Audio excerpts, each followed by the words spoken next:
All right, we're back. A lot of this carbon and nasty stuff we're not going to try to scrape out because then it'll go down into the engine. But these pipes right here are your Egr pipes that come up from your Egr valve over here and recirculate the exhaust gases into the intake. It's for emissions. So what I'm going to do is this entire surface around here where that intake goes, we're going to clean it all up so the new gasket that we're putting in can seal properly. So I'll get this all cleaned up and we'll be right back, and I'll show you the procedure to reinstall it. Now we're going to put the Spyder ejector assembly back in. Make sure all of your tubes are kind of toward the front because you got to tuck it in the bracket that we snapped it out of, if you remember. You see there's big tabs here where it goes in.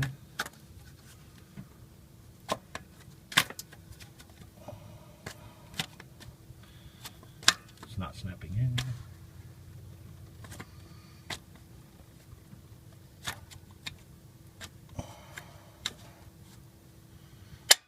There it goes. See how it just popped in? You just got to get it in the right spot. Now we're going to put each one in. Be careful not to hit these on anything or break the tips. You're just going to carefully place them in the hole and snap it in. Okay. Each one should be in order where they go as they come off.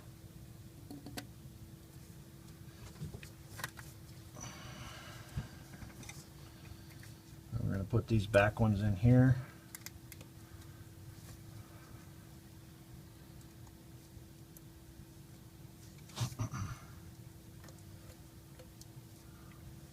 And we got our one last front one here. Okay. Now, I know a lot of you have noticed, and I mentioned it before, this bracket is loose. You see that? Every one of these I've done, this is not tightened down. I believe this is a design from GM. It assists in you installing the upper intake where it fits around this O-ring. And once it's sitting on there with the intake around it, this will not move. Okay? So what we need to do next is change that O-ring.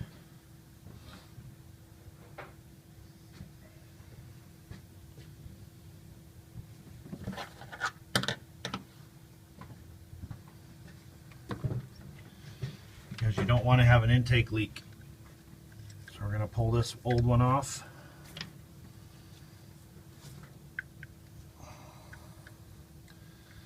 And put a brand new one on. And the reason we're doing this is the customer purchased a used Spyder unit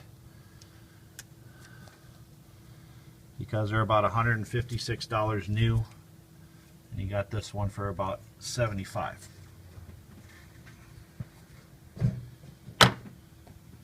Okay, now we have our intake unit. We have to put another gasket on that, which is this guy here. And everything is shaped.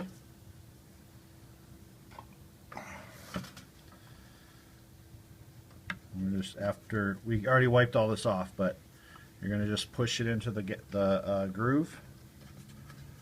Make sure it's all seated in there. This is very important to replace this when you do the injector assembly. Get an upper plenum intake gasket kit, because if you have an intake leak, you'll have a surging engine and also be running lean because you're getting too much air. Now we're ready to put this back in.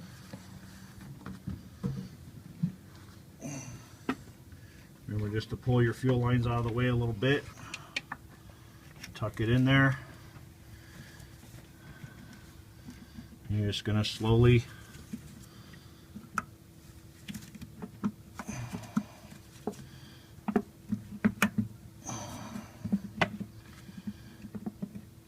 push down on it.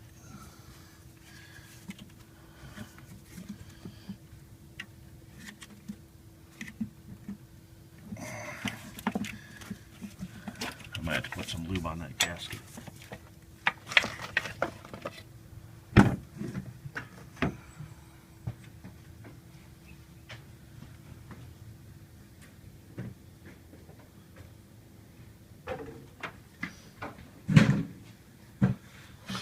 We're going to put a little lubricant on here because it's being difficult.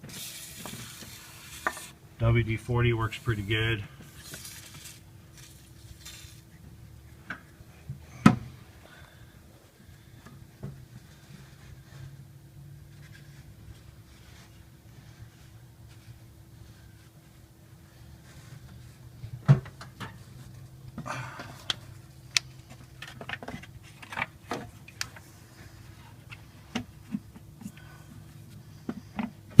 There we go.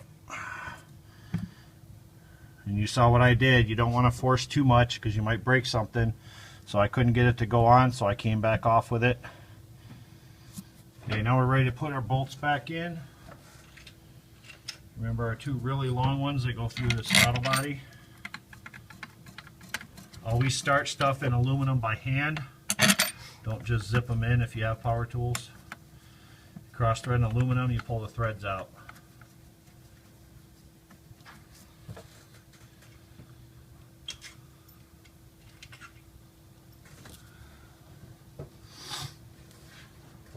And while he installs the rest of the bolts and tightens them down, we'll take a break and we'll be back in a minute.